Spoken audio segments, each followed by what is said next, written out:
Hello बच्चों। Hello बच्चों, कैसे हो आप लोग? आई होप कि सभी बच्चे बढ़िया होंगे, मस्त होंगे और स्वस्थ होंगे। तो बच्चे, आज का जो अपना सेशन होगा, यह सेशन होगा क्लास 11th का। क्लास 11th के बच्चों के लिए यह सेशन होगा। बेसिक से हम शुरू करेंगे, हाई लेवल तक चलेंगे और जो भी आपके सिलेबस में रखा गया है एक भी पॉइंट को छोड़ने वाले नहीं हैं। आपको हम एग्जाम्पल से, बेसिक से तैयार करवाते हुए आपको एक्सरसाइज की तरफ चलेंगे, चैप्टर के जो भी एक्सरसाइज हैं उनकी तरफ चलते हुए चलेंगे। तो हम अगर आपको ये लगता है, आपको जो इम्पोर्टेंट लगता है आप उसको पढ़िए, आपको जो नहीं आता है उसको पढ़िए। मैं नहीं कहता कि आप मेरा पूरा वीडियो वॉच करिए या ना करिए, ये आपके ऊपर डिपेंड करता है। यदि आपको इम्पोर्टेंट आवश्यकता अनुसार आप वीडियो को देखिएगा, क्योंकि मैं जो बेसिक उठाऊंगा, कुछ बच्चों को बेसिक अगर अच्छा है तो उसको बेसिक अपना छोड़ देंगे, आगे मतलब कि वीडियो को आगे करके देख लेंगे, जहाँ से उनका ज़रूरत है वहाँ से देखिए। ये वीडियो मतलब यहाँ पे बच्चे ये नहीं देखना कि हाँ आपका वीडियो पूरा देखना है, कैसे देखना है। आप अपने अनुसार वीडियो देखिए, मस्त रहिए, आप अपना प्रिपरेशन अच्छे से करिए, आप अच्छे अंक लाइए। और इसके पहले मैंने एक सिलेबस के अकॉर्डिंग यूपी बोर्ड के जो बच्चे हैं उनके सिलेबस में क्या क्या कितने अंक के आने वाले हैं क्लास 11th से क्वेश्चन, तो उसको मैंने वीडियो बना दिया है, वहाँ पे आप जाकर देख लीजिए। और आपको वहाँ से कोई टॉपिक अगर छूटता है तो आप मुझे बताइए, मैं उसको कवर कराऊंगा, ठीक। और आप कहीं भी पढ़ रहे हैं बच्चे तो आप पढ़ते रहिए वहाँ पे, लेकिन आपको टाइम मिलता है तो आप हमारे यूट्यूब चैनल भावी टीचर को ज़रूर सब्सक्राइब कर लीजिए। यहाँ पर आपको फुल ऑफ डिटेल और पूरी तरीके से आपको मैं बेसिक से लेकर के पूरी एक्सरसाइज कराने वाला हूँ, जिससे कि आपके जो भी एग्ज़ाम हो या आपके अंदर जो समझ है वो अच्छे तरीके से होती रहे। तो ये सेट वाला चैप्टर बड़ा ख़राब चैप्टर माना जाता है। ख़राब चैप्टर मतलब कि अभी तो जो बच्चे शुरुआत होंगे उनको समझ आने में दिक्कत हो जाती है, तो इसलिए हम इस वाले चैप्टर को छोड़ के आगे चले जाते हैं। तो लेकिन मैं कोशिश करूँगा कि आपको यहीं से हम स्टार्ट करें। आप पहली बार देखेंगे नहीं समझ आएगा, दूसरी बार देखेंगे तब नहीं समझ आएगा, अगर तीसरी बार भी अगर नहीं समझ आता तो बच्चे जितना हो कमेंट ज़रूर करिएगा। मैं आपके लिए फिर से एक इतना अच्छे, इससे भी अच्छे तरीके से मैं वीडियो बनाऊंगा। तो चलिए अपने सेशन को स्टार्ट करते हैं, ज़्यादा कुछ नहीं, अपने सेशन को सिर्फ स्टार्ट करते हैं और समझाने की कोशिश करते हैं। यहाँ पे इन सब चीज़ों को मैंने छोड़ देता हूँ क्योंकि इसको आप बच्चे खुद से पढ़ सकते हो। हम यहाँ से देखेंगे जो यहाँ से समझ नहीं आता है, जो बच्चों को समुच्चय और उनका निरूपण, अर्थात किनका समुच्चय क्या बनाया जा सकता है, किनको समुच्चय नहीं बनाया जा सकता, उनको देखेंगे। दैनिक जीवन में हम बहुधा वस्तुओं को संग्रह की चर्चा करते हैं। बिल्कुल, दैनिक जीवन में मतलब हम अपने जीवन में जो भी हैं वस्तुओं का संग्रह करते हैं या संग्रह पर चर्चा करते हैं, बिल्कुल करते हैं। जैसे ताश की गड्डी हो गई, क्या ताश की गड्डी का संग्रह होता है? बिल्कुल। ताश में कितने पत्ते होते हैं? 52 पत्ते होते हैं। उन 52 पत्तों का संग्रह करके एक पॉकेट में डाला जाता है, फिर उसको सेल किया जाता है, बेचा जाता है। तो इसका मतलब ताश की जो गड्डी बनती है वो ताश के जो पत्ते होते हैं उनके द्वारा संग्रहित होती है। मतलब एक मतलब सेट बनाए रहते हैं, सेट बना करके उसको एक बॉक्स में पैक किया जाता है। व्यक्तियों की भीड़ होती है, तो मतलब व्यक्तियों की भीड़, बहुत से व्यक्ति आ जाते हैं, तब एक क्या होता है, एक समुच्चय, एक समूह बन जाता है। एक समूह बन जाता है कब? जब बहुत सारे व्यक्ति आ जाते हैं, उनका एक भीड़, तो भीड़ में जब आते हैं तो उनको कहते हैं ना एक व्यक्तियों का समूह आ रहा है। क्रिकेट टीम, मतलब क्रिकेट में जो भी खिलाड़ी हैं उनका समूह हो जाता है। और तो गणित में भी हम विभिन्न संग्रहों को चर्चा करते हैं, जैसे उदाहरण प्राकृतिक संख्याओं के बारे में भी आप अच्छे तरीके से जानते हैं कि जो संख्याएं हैं उनका भी समूह बन सकता है, ठीक, उनका भी समुच्चय बन सकता है। अब यहाँ पे देखें किनका किनका हम समुच्चय संग्रह कर सकते हैं, किनको संग्रह कर सकते हैं। यहाँ पे देखो किनको संग्रह हम कर सकते हैं, विचार करें तो यहाँ पे आपको दिख रहा है कि जैसे 10 से कम विषम प्राकृतिक संख्याएं, क्या हम इसको 10 से कम प्राकृतिक संख्याओं को संग्रहित कर सकते हैं? या यहाँ पे देखिए 1 2 3 4 5 6 7 8 9 10। अब बच्चे हम जानते हैं कि जो विषम प्राकृतिक संख्याएं, ये तो क्या हो गई, प्राकृतिक संख्याएं हो गई। 1 से लेकर के 10 तक क्या हो गई, प्राकृतिक संख्या। विषम प्राकृतिक संख्या मतलब जो 2 से ना डिवाइड हो, वो 2 क्या है, सम संख्या है। सम मतलब 2 से अगर जो भी संख्याएं डिवाइड हो जाएंगी वो सम हो जाएंगी। विषम इनमें ढूंढना है तो आप जानते हैं विषम प्राकृतिक संख्या 1 3 5 7 और 9 के आगे आपको बच्चों नहीं जाना है। क्यों नहीं जाना है? क्योंकि इन्होंने क्वेश्चन में कहा 10 से कम विषम प्राकृतिक, मतलब 10 से कम हो लेकिन ज़्यादा नहीं होनी चाहिए। तो आपने लिखा क्या, 1 3 5 7 और 9, ये क्या होंगी, विषम प्राकृतिक संख्याएं होंगी। इसका मतलब हमने बच्चे देखा कि इसका क्या बना गया, एक संग्रह निकल कर आया। मतलब कि ये कितनी संख्या हो गई आपकी, 5 संख्याएं निकल कर आई, जो कि क्या है, एक संग्रह के रूप में आपने निकाल लिया, एक सेट के रूप में निकाल लिया। तो ये क्या हुआ, ये आपका क्या हो गया, इसका मतलब ये हुआ कि अगर 10 से कम देखो 10 से कम विषम प्राकृतिक संख्याओं का क्या किया जा सकता है, संग्रह किया जा सकता है, या समुच्चय बनाए जा सकते हैं। भारत की नदियों के भारत की जो नदियाँ हैं, नदियों के नाम हैं, उनका भी, जैसे गंगा नदी है और भी ऐसी नदियाँ हैं ना, उनका भी संग्रह किया जा सकता है, मतलब उनके नामों का। और अंग्रेजी वर्णमाला के स्वर यानी स्वर कितने होते हैं, 5 स्वर होते हैं अंग्रेजी में, AEIOU, इनका भी क्या किया जा सकता है, समुच्चय बनाया जा सकता है। समुच्चय बनाने का मतलब बच्चों क्या, इनको एक संग्रहित एक समूह में कहीं भी रख सकते हो, इसका मतलब ये होता है। विभिन्न प्रकार के त्रिभुज होते हैं, त्रिभुज को भी आप संग्रहित कर सकते हो। ठीक, यहाँ पे देखें कि यहाँ पे 210 के अभाज्य गुणनखंड, अगर इनका 210 को गुणनखंड करोगे तो जो अभाज्य गुणनखंड आएंगे 2, 3, 5, 7, ये क्या हो जाएंगे, अभाज्य गुणनखंड आएंगे। इनको भी आप बच्चे संग्रहित कर सकते हैं। समीकरण बच्चे इसकी बात करें तो ये जो मूल 2 और 3 आ रहे हैं, इनको मूल 2, 3 आ रहे हैं, तो बच्चे यदि इसको सॉल्व करोगे तो जो x का मान आएगा 2 और 3 आएगा, तो ये इसका x का जो मान आएगा 2 और 3, वो इसका मूल हो जाएगा। तो इनके भी क्या किया जा सकते हैं, संग्रह किए जा सकते हैं या बनाए जा सकते हैं समूह में। ठीक, अब यहाँ पे बच्चे आती है कि और जो उदाहरण हैं उनको हम देखें तो समुच्चय का कुछ और उदाहरण देख लेते हैं। तो समुच्चय को कुछ और उदाहरण, जैसे n क्या है, प्राकृतिक संख्याओं का समुच्चय, इसका भी क्या बनाया जा सकता है, समूह या समुच्चय बनाए जा सकते हैं। पूर्णांकों, z मतलब पूर्णांकों का समुच्चय बनाया जा सकता है। परिमेय संख्याओं का समुच्चय बनाया जा सकता है। वास्तविक संख्याएँ जो होती हैं और रियल नंबर जो होता है, उनका भी क्या बनाए जा सकते हैं, समुच्चय बनाए जा सकते हैं। यहाँ धन पूर्णांकों का भी समुच्चय बनाया जा सकता है, और यहाँ धन परिमेय संख्याओं का समुच्चय बनाया जा सकता है। वास्तविक संख्याओं का समुच्चय बनाया जा सकता है। सभी बच्चे वास्तविक संख्या, धन परिमेय संख्या, पूर्णांक संख्या, ये सब बच्चे सब जानते हैं। तो हम यहाँ पे बहुत ज़्यादा अपना वीडियो लंबा नहीं खींचने का प्रयास करेंगे। तो सभी बच्चे जानते हैं प्राकृतिक संख्याएँ क्या होती हैं, तो उनका क्या एक सेट में रख सकते हो, एक समूह में रख सकते हो, वही क्या हो जाएगा आपका उनका संग्रह कर सकते हो, तो वो क्या हो गई, समुच्चय के अंतर्गत उसको रखा जा सकता है। अब बच्चे यहाँ और आगे चलते हैं। तो जो यहाँ पे देखें, देखो डिफिनीशन इन्होंने रखे हैं। देखो, वस्तुओं के सुप्रभाती संग्रह को हम क्या कहते हैं, समुच्चय कहते हैं।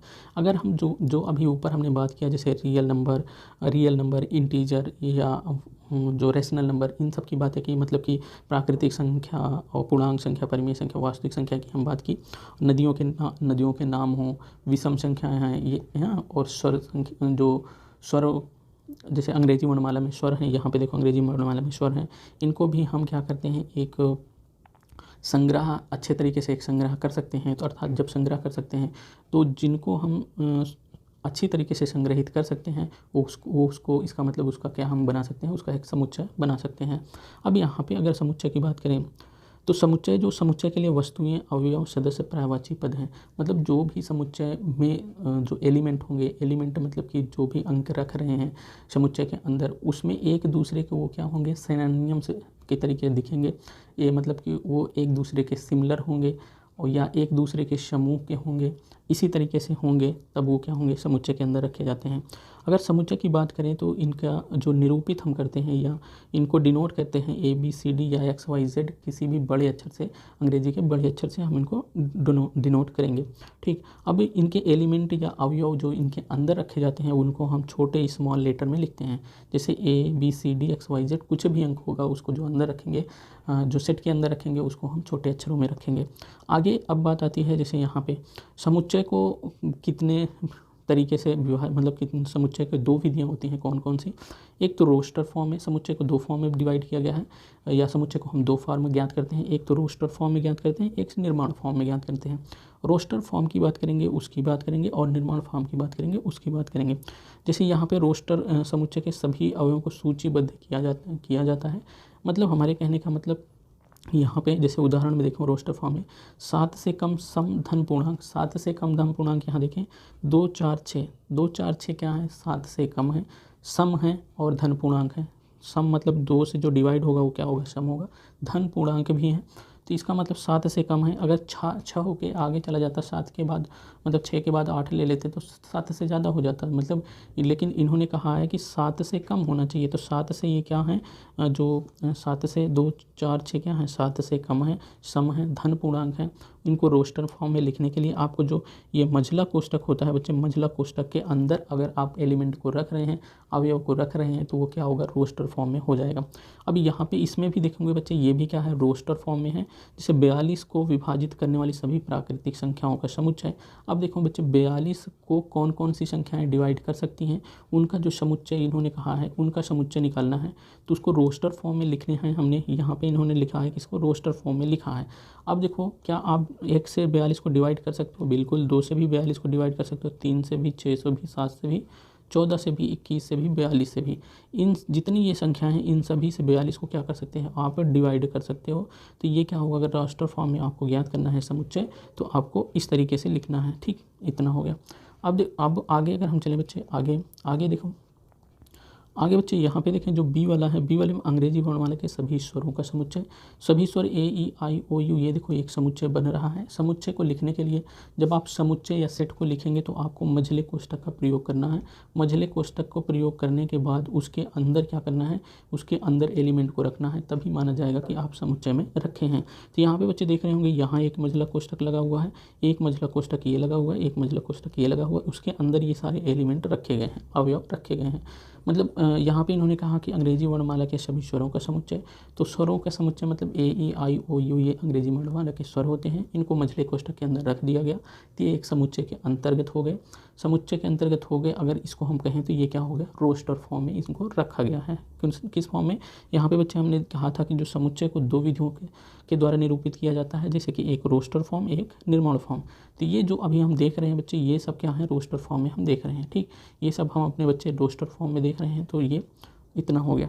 अब बच्चे मैं इसको क्यों समझाने का प्रयास कर रहा हूँ, क्योंकि आपको जब हम एक्सरसाइज आगे करने लगें तो आपको अच्छे तरीके से समझ आए, और आप जब आगे किसी को पढ़ाने की कोशिश करेंगे तो आपको भी इतना नॉलेज होना चाहिए कि रोस्टर फॉर्म कैसे लिखा जाएगा और निर्माण फॉर्म में कैसे बनाया जाएगा, ये सब कन्फ्यूजन ना रह जाए।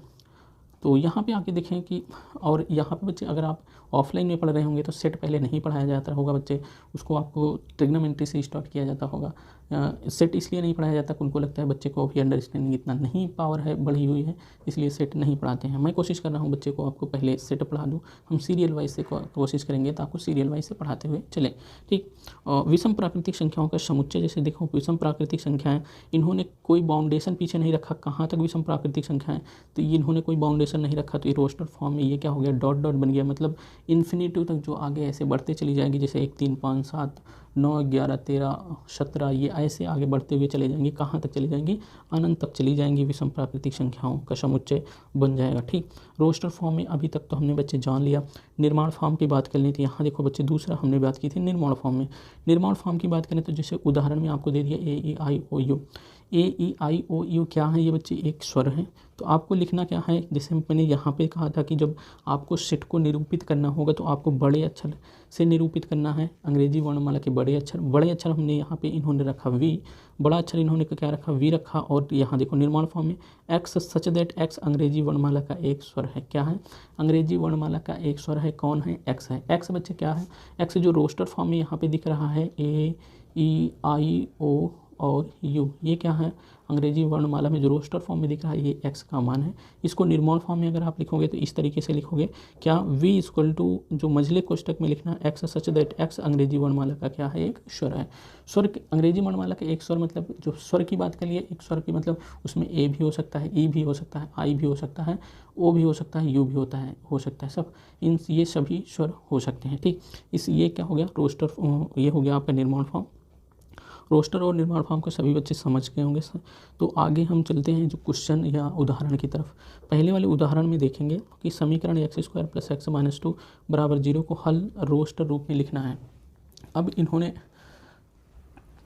बच्चे यहाँ पे ऐसे कर दिया, डायरेक्ट कर दिया है, लेकिन हम समझाने का प्रयास करेंगे इसको लिखते कहाँ से हैं। ये जो यहाँ पे बच्चे ये इतना लिखा हुआ है, ये कहाँ से आ गया। कुछ बच्चे जब अपने थोड़ा सा दिमाग नहीं लगा पाए होंगे तो उनको नहीं समझ आएगा। जैसे बच्चे एक्स स्क्वायर है plus x minus 2 equal to 0 है, इसको हम सॉल्व करेंगे तो इसको इससे मल्टीप्लाई करोगे तो आपके पास 2 आएगा। इनका गुणनखंड एक्स स्क्वायर का गुणनखंड क्या है, 1 है। अब इसको मल्टीप्लाई कर 2 आएगा, और 2 का डिवीज़न मतलब इस तरीके से करोगे इसका एक्स हो जाना चाहिए। ठीक, अब देखो बच्चे यहाँ पे इसको अगर सॉल्व करोगे तो कैसे आएगा, x square plus 2x plus minus x minus 2 equal to 0। अब यहाँ से इसमें कॉमन ले लोगे बच्चों तो x कॉमन हो जाएगा, x प्लस 2 आएगा। अब इसमें कॉमन लोगे तो -1 और x प्लस 2 आएगा बच्चे, इक्वल टू 0 आएगा। अब इसको साथ में ले लो बच्चे, तो x माइनस 1 एक कोष्टक में और x प्लस 2 एक कोष्टक में बराबर 0। इसको फिर हम साथ में ले लिए। अब यही जो बच्चे यहाँ पे आया है इन्होंने इसको क्या कर लिया, डायरेक्ट लिख लिया। अब इतना इन्होंने बच्चे छोड़ दिया, तो कुछ बच्चों को इतना समझ आया नहीं होगा कि ये कहाँ से आ गया, हम समझाने की वही प्रयास कर रहे हैं। जब इतना आ गया बच्चे, तो इन्होंने क्या कर लिया, एक बार ले लिया, ये एक बार ले लिया, इसको क्या मतलब x माइनस 1 इक्वल टू 0 ले लिया, तो x बराबर इनके पास आ गया 1 आ गया। ठीक, ये देखो x बराबर 1 आ गया इनके पास, ये हो गया। x बराबर माइनस 2 कैसे आया, जब इसको ले लिया इन्होंने, x प्लस 2 बराबर इन्होंने 0 लिया, तो x बराबर आ गया माइनस 2 आ गया, x बराबर माइनस 2 ये वाला आ गया। इतना बच्चे समझ आया। इसको आपको उतारने की ज़रूरत नहीं होगी, इसको आपको उतारने की ज़रूरत नहीं है, इसको हम हटा देंगे। आपको बस समझाने के बाद थी कि आपको कैसे कैसे आया हुआ है। अब ये तो आ गया आपका समझ में, ये समझ आ गया। अब जब इसको समझ आ गया, तो इसका मतलब जो ये दिख रहा है आपको, ये x का मान है, ये क्या है, x का मान है। इसको इन्होंने रोस्टर रूप में लिखे, तो ये क्या कर दिए हैं, इसको x का मान अकेले लिखे हैं। और रोस्टर रूप की बात करें तो इन्होंने बच्चे यह लिखा हुआ यहाँ पे, ये क्या लिखा हुआ है, मझले कोष्टक के अंदर में x के मान को रख दिया है, तो ये क्या हो गया, रोस्टर फॉर्म में हो गया। ठीक, इतना बच्चे क्लियर हो गया। अब देखो आगे वाले उदाहरण को हम देख लेते हैं, इस वाले उदाहरण सेकंड वाले उदाहरण को। सेकंड वाला उदाहरण क्या है, समुच्चय x सच दैट एक धन पूर्णांक है जहाँ x स्क्वायर जो 40 से क्या है, कम है, तो रोस्टर रूप में लिखिए। रोस्टर रूप में हमने बच्चे कहा है कि जो मझले कोष्टक के अंदर में आप जो एलिमेंट लिखेंगे वो क्या हो जाएगा, रोस्टर रूप में हो जाएगा। अब बच्चे यहाँ पे अपने पास जो दिया हुआ है इसको कैसे लिखना है, इन्होंने कहा है कि जो x एक धन पूर्णांक है और जो x है वो 40 से क्या होना चाहिए, कम होना चाहिए। तो इन्होंने जो संख्याएं ली, x बराबर इन्होंने माना पहले कि x बराबर 1 हो जाएगा, x बराबर 1 इन्होंने रख दिया, x बराबर 2 हो जाएगा। देखो x स्क्वायर 40 से कम होना चाहिए, x बराबर अगर 1 का स्क्वायर करोगे तो ये क्या होगा, 40 से कम होगा, बिल्कुल कम होगा। अब देखो, अब दूसरी संख्या जब इन्होंने क्या रखा है, दूसरी संख्या 2 रखा, जब दूसरी संख्या 2 रख देते हैं, 2 का स्क्वायर 4 होता है, तो 4 भी क्या है, 40 से कम है, बिल्कुल सही है। और तीन बच्चे लेंगे तो 3 का स्क्वायर करेंगे तो 9 होगा, ये भी 40 से कम है। 4 लिए, 4 को भी स्क्वायर करोगे तो 4 भी क्या हो जाएगा, x का मान 4 लिए उसका स्क्वायर करें, 4 चौक 16 हो गया, इसका ये भी 40 से कम है। इसका मतलब 5 लिए तो 5 क्या हो गया, 5 का स्क्वायर करोगे तो ये भी 25 हो गया, ये भी 40 से क्या है, कम है। 6 लिए बच्चे, 6 का स्क्वायर करोगे तो ये हो गया 36, 36 भी क्या है, 40 से कम है। तो इसका मतलब जो 6 तक, जो x का मान 6 तक रखे वो तो सही है। यदि हम 7 ले लेते, अगर 7 ले लेते, 7 का स्क्वायर कर देते हैं तो 49 आ जाता, जो ये क्या हो जाता, 40 से बड़ा हो जाता। तो इसलिए हमने 7 को इन्होंने एग्जाम्पल में 7 को नहीं रखा। तो आपको जो इसमें देखेंगे तो आपको समझ आना चाहिए कि यहाँ तक जो संख्याएं ले सकते हैं आप, कितने 6 ही संख्याएं ले सकते हैं। इसको रोस्टर रूप में लिखने के लिए आपको मझले कोष्टक के अंदर लिख देना है, जैसे इन्होंने मझले कोष्टक के अंदर लिखा है रोस्टर फॉर्म में। तो ये संख्या क्या हो गई, 1 2 3 4 5 6 जो संख्याएँ हों जो x स्क्वायर और लेस देन 40 से, मतलब x स्क्वायर क्या होगा, 40 से कम होगा। x का मान हम ऐसे लिए जो क्या हो गया, 40 से कम होना चाहिए। तो इतना आपको बच्चे क्लियर हो गया। इसके बाद हम चलते हैं तीसरा वाला एग्जाम्पल है उसको समझते हैं। तीसरा वाला एग्जाम्पल में अगर हम बच्चे बात करें तो तीसरा वाला जो एग्जाम्पल है, समुच्चय यहाँ पे दिया गया है, निर्मौल फॉर्म में लिखना है। ये क्या हुआ है, रोस्टर फॉर्म में आपको दिखा हुआ है, रोस्टर फॉर्म में लिखा हुआ है। अब यहाँ पे देखें बच्चे, यहाँ पे आप देखेंगे कि डॉट डॉट लगाया है, डॉट डॉट मतलब इन्फिनिटी अनंत तक लिखा है। इसका कोई डिसाइड नहीं किया गया है कहाँ कर आगे जाकर के कहाँ पे ख़त्म होता है। अब यहाँ पे बच्चे देखेंगे तो क्या 4 लिखा है, 4 को क्या कर सकते हो, 4 को लिख सकते हो आप 2 का स्क्वायर। 9 को आप देखेंगे तो 3 का स्क्वायर करोगे तो 9 निकलेगा। 16 क्या करोगे, 4 का स्क्वायर करोगे तो 16 निकलेगा। 25 जो है, इसका मतलब ये 25 जो है ये क्या है, 5 का स्क्वायर है। इसका मतलब ये हुआ सब में क्या दिख रहा है आपको, स्क्वायर के रूप में दिख रहा है। तो जब आप बच्चे इसको निर्मौल फॉर्म में लिखेंगे तो आप इस तरीके से लिखेंगे कि ए क्या हो गया, ये तो जो समुच्चय को डिनोट करने के लिए ए हो गया, ए बराबर x। इस प्रकार x एक प्राकृतिक संख्या का वर्ग है। प्राकृतिक संख्या मतलब 1 2 3 4 कुछ भी हो सकती हैं, वो क्या है, प्राकृतिक संख्याएं हैं 1 2 3 4। हम देख रहे हैं कि 1 का स्क्वायर 1 ही होगा, 2 का स्क्वायर 4, 3 का स्क्वायर 9, 4 का स्क्वायर 16, 5 का स्क्वायर 25। तो ऐसे क्या कर रहे हैं कि 1 2 3 4 5 6 ये प्राकृतिक संख्या है, इनका स्क्वायर है ये जो रोस्टर फॉर्म में दिया गया है। जब ये रोस्टर फॉर्म में दिया गया है जो, तो हम इसको हम निर्मौल फॉर्म में लिखेंगे ऐसे, x इस प्रकार x एक क्या है, प्राकृतिक संख्या का वर्ग है। इसको हम इसे हिंदी में लिख देंगे, ठीक। और इसको हम मछले कोष्टक में क्या कर देंगे बच्चे, बंद कर देंगे। जब मछले कोष्टक में बंद करेंगे तो ये आपका समुच्चय कहलाया जाएगा। तो समुच्चय किसमें, निर्माण फॉर्म में इन्होंने रखा है। एग्जाम्पल यहाँ तक बच्चे आपको क्लियर हुआ होगा। चलिए नेक्स्ट वाला जो एग्जाम्पल है, चौथे नंबर का एग्जाम्पल है। इसमें अगर हम देखें बच्चे 1/2, 2/3, 3/4, 4/5 और 5/6 और 6/7 समुच्चय को निर्माण फॉर्म में लिखे। तो इन्होंने देखो, इन्होंने क्या देखा, इन्होंने जो लिखा है यहाँ पे, क्या ये सही है? अगर आपको यहाँ पे 1 रखो, n का मान बच्चे यहाँ पे देखो x बराबर है n/n+1 है। अगर n का मान 1 रखो, n का मान 1 रखो तो 1/1+1 आता है। इसका मतलब 1 क्या आ जाता है, 2 आ जाता है। तो पहला वाला संख्या मिल गई। अगर ऐसे ही आप रखते हुए चलोगे, तो ऐसे ही रखते हुए चलोगे, अब क्या मतलब n के बराबर कितना 2 रख लो, तो यहाँ पे आया 2/2+1, ये हो जाएगा 2 कितना बच्चे 3 हो जाएगा। इसका मतलब दूसरी भी संख्या आ गई। इसका मतलब जो यहाँ पे ऊपर जो रखा है, ऊपर देखें, ऊपर जो रखा है n का मान 1 2 3 4 5 6, अगर 6 तक हम n का मान रखें तो आपका जो संख्या मिल रही है ये रोस्टर फॉर्म में वो मिलती हुई चली जाएगी। तो हमको निर्मल फॉर्म में अगर कह रहा है तो निर्मल फॉर्म में आप कैसे लिख देंगे, x इस प्रकार x = क्या होगा, n/n+1 होगा।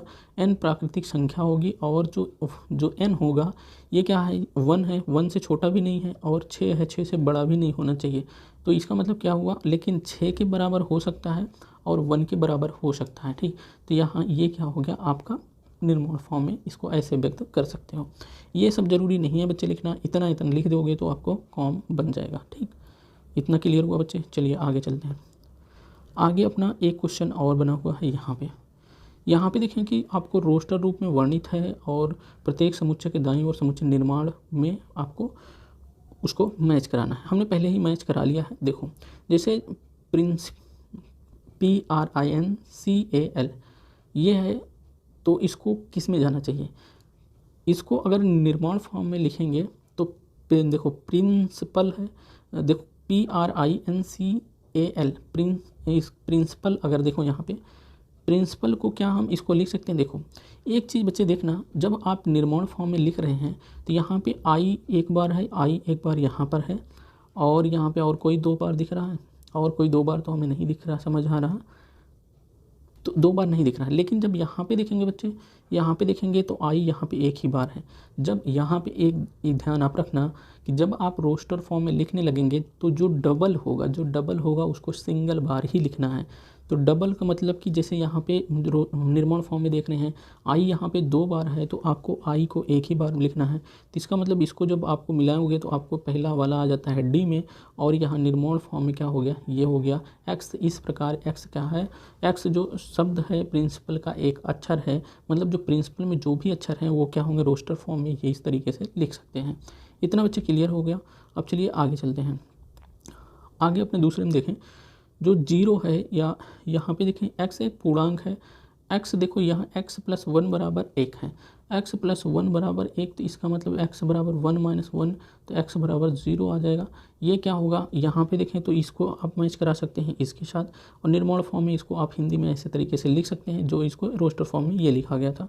रोस्टर फॉर्म में यहाँ पे देखेंगे 1 2 3 6 और 9 18।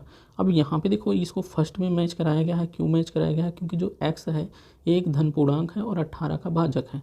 18 का भाजक मतलब कि अगर देखोगे तो 1 से भी क्या हो जाएगा 18 विभाजित हो जाएगा ये, और ये 18 2 से भी विभाजित हो जाएगा, 3 से 6 से 9 से और 18 इन सभी से ये 18 क्या हो जाएगा विभाजित हो जाएगा। इसलिए हमने क्या किया, जो तीसरा वाला था तीसरे वाले को पहले वाले में मैच करा दिया। तो इतना हो गया क्लियर। आगे चलते हैं हमने चौथे वाले में 3 और -3 को अगर हम देखेंगे तो ये दूसरे वाले में मैच करा देंगे तो क्या मैच हो जाएगा, बिल्कुल मैच हो जाएगा। क्यों हो जाएगा, 3 और -3 कैसे आ जाएगा, जो रोस्टर फॉर्म में लिखा हुआ है x² - 9 = 0 दिया है तो x² बराबर कितना 9 हो जाएगा। तो x बराबर क्या हो जाएगा बच्चे, अगर इसको √9 कर दोगे तो x बराबर क्या हो जाएगा +-3 आ जाएगा। x बराबर +-3 आ जाएगा तो इसका मतलब आप क्या कर सकते हो, ये इसको क्या कर दोगे आप बी वाले में मैच करा दोगे। इतना समझ आ गया बच्चे। चलिए जब इतना समझ आ गया तो कोई बात ही नहीं, इतना आपको समझ आ गया होगा। अब बच्चे अगले वाले जो सेशन लेंगे उसमें हम अपना प्रश्नावली करेंगे, प्रश्नावली 1.1 को करेंगे। आई होप कि ये जो भी हमने ऊपर जो एक्सरसाइज थी जो बेसिक था आपको समझ आया होगा। नहीं समझ आता है तो फिर भी आप कमेंट करिए, हम समझाने का प्रयास करते हैं। तो चलिए बच्चों इस वीडियो में इतना ही, अगले वीडियो फिर मिलते हैं, तब तक के लिए जय हिंद।